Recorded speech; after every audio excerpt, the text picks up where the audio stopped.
আমার যে খুব কষ্ট হচ্ছে। স্বামী, তুমি নিচে শুয়ে আছো? তুমি আমার সাথে মনে হয় অভিমান করেছো না? অভিমান তো করবেই। আমি নতুন নতুন এসেই তোমার সাথে যে দুর্ব্যবহারটা করেছি সেটা আমি মোটেও ঠিক করিনি। তুমি আমাকে মাফ করে দাও। কি হলো, কথা বলছো না যে? যতক্ষণ পর্যন্ত আমি তোমার কাছে না যাব তুমি ততক্ষণ পর্যন্ত আমার সাথে কথা বলবে না, না? ঠিক আছে, আমি তোমার কাছে ছুটে আসছি। স্বামী, একি তোমার শরীরটা অনেক ঠান্ডা হয়ে আছে জানো স্বামী? আজকে রাতে আমি কি সব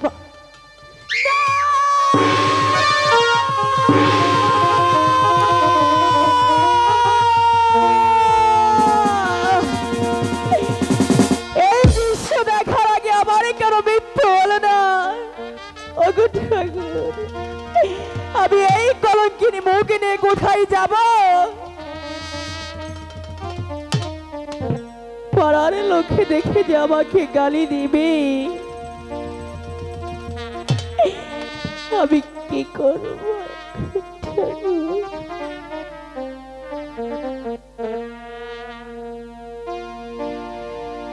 হাই গো, আমি ডাকি তোমার রে বেলা স্বামী, আখি মে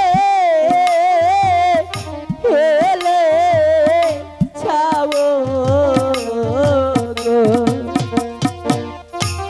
একটিবার কথা বলে স্বামী।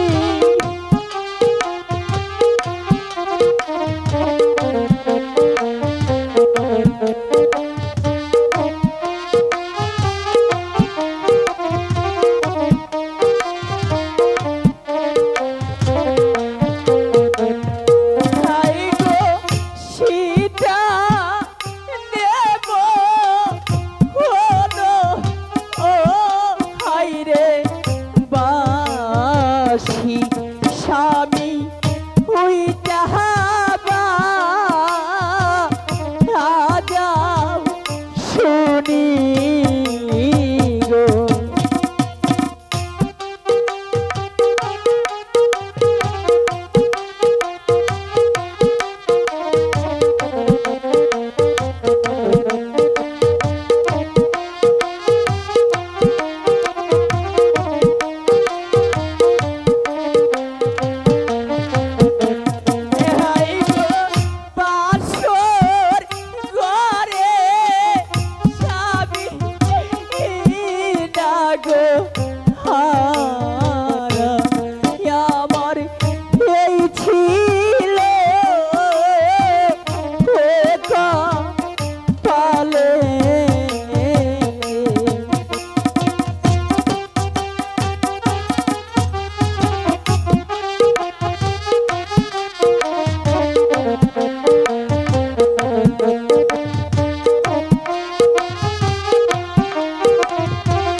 কথা বলা, তুমি আমাকে ছেড়ে চলে যেতে পারো না স্বামী।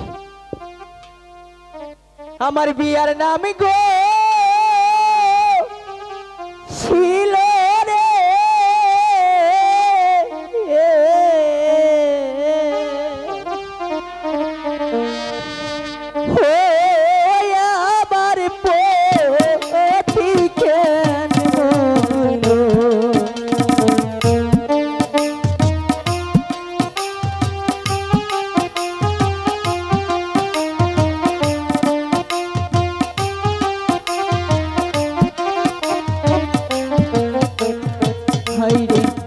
কোন বাজাইলার খাইছিলাম মানবে আমি না দিছিলাম করি রে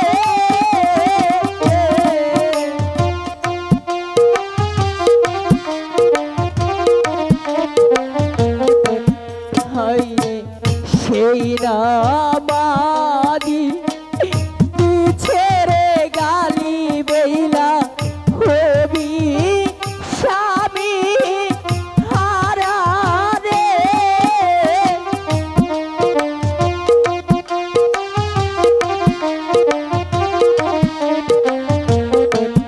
হাই রে আমার না মাথার সিঁদুর আজকা জয়রা জয়রা পরে রে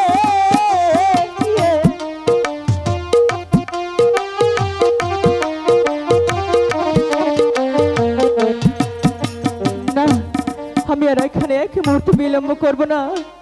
আমি শুনেছি সেই দেব পরে নাকি সাপে কাটা রোগী মানুষ ভালো করে। আমার স্বামীকে নিয়ে আমি সেই ডাব পরে চলে যাব।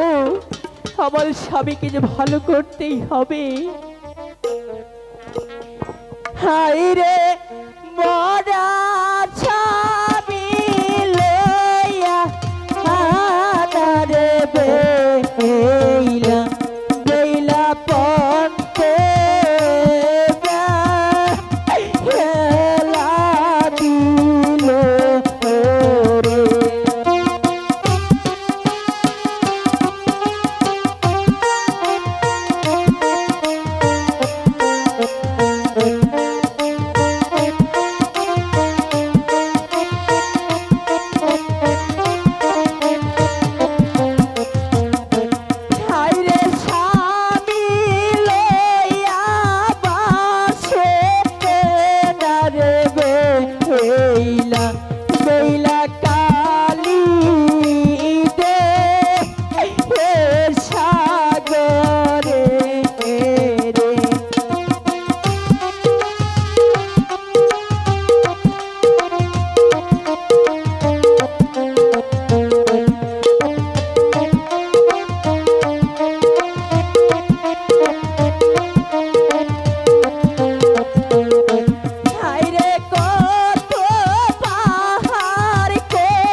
বলো বেহুলা, আমি বিপদে পড়ে তোমার কাছে এসেছি। তুমি আমার স্বামীকে ভালো করে দাও পদ্মা মা। ওগো বেহুলা, তোমার স্বামীকে ভালো করতে হলে তোমার কি করতে হবে তা কি তুমি জানো? কি করতে হবে মা? তোমার স্বামীকে ভালো করতে হলে আমাকে যে একখানা পুষ্পাঞ্জলি দিতে হবে। মাগো বলো। আমার কাছে তো একটি করিও নেই, আমি তোমাকে কি করে পুজো দেব? ওগো বেহুলা, তোমার স্বামীকে ভালো করতে হলে প্রয়োজনে ওই গ্রামে যে 7 বাড়ি ভিক্ষে করে আমার জন্য